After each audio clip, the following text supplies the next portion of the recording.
श्री चंद्रशेखर आजाद। धन्यवाद, धन्यवाद सभापति जी।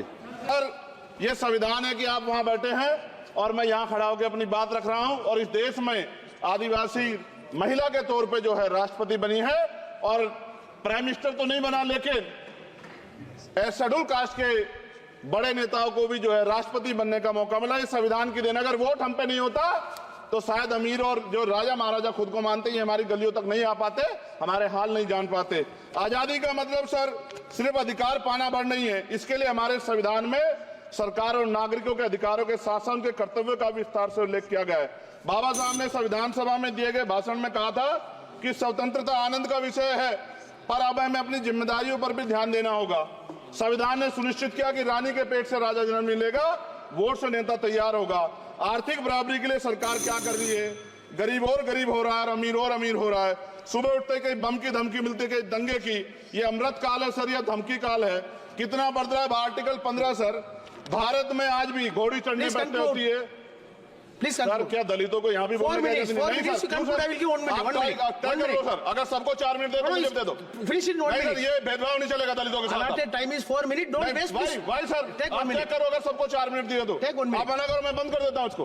क्या दलितों को सबसे आखिरी में नंबर मिलेगा और बोलने का मौका मिलेगा? क्या मजाक कर रहे हैं सर आप? नो, ये all independent people are having only 4 minutes. You take sir independent में अपनी पार्टी का मेंबर हूँ सर, और जीत के आया हूँ सर, किसी की दया में नहीं आया। Take 1 minute and finish. Sir कल भी बोले एक दलीय पार्टी के लोग, आप मौका दो सर। मूछे रखने पर हत्या होती है, महिलाओं पे, छोटे मासूम बच्चों पर रेप हिंसा होती है। एनसीआरबी का डाटा देकर डर लगेगा। यही 1 किलोमीटर में संविधान को जला गया, और महाराष्ट्र के परभनी में अभी भी संविधान को नष्ट किया गया, उसकी कॉपी को।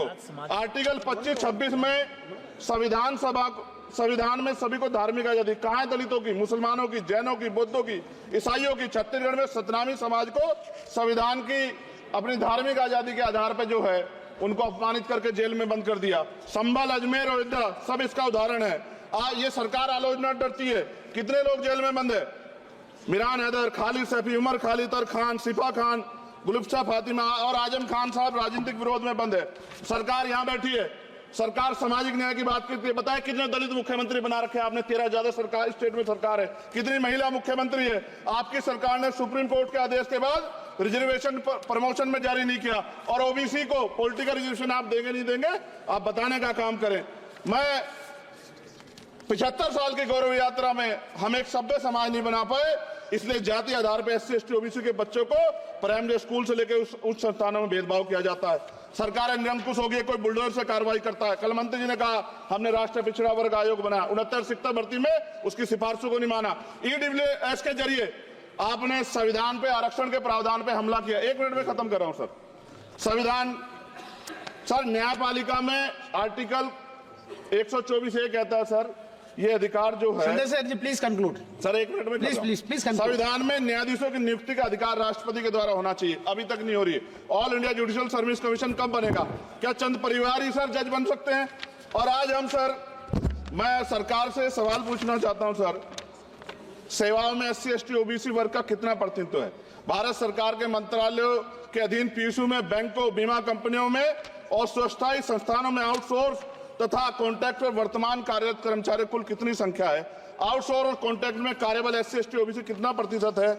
निजी क्षेत्रों में कार्यरत कर्मचारी उनके SC ST OBC की वर्ग लाभ। सर खत्म कर, लास्ट पॉइंट सर मैं फिर स्पष्ट तौर पर कह रहा हूं सर, यहां बैठे SC और OBC के मेंबर से कह रहा हूं सर, उनको सामाजिक जिम्मेदारी का ध्यान भी रखना चाहिए। पार्टी के प्रति वफादारी के साथ साथ अपने वर्गों के प्रति ईमानदारी भी रखनी चाहिए।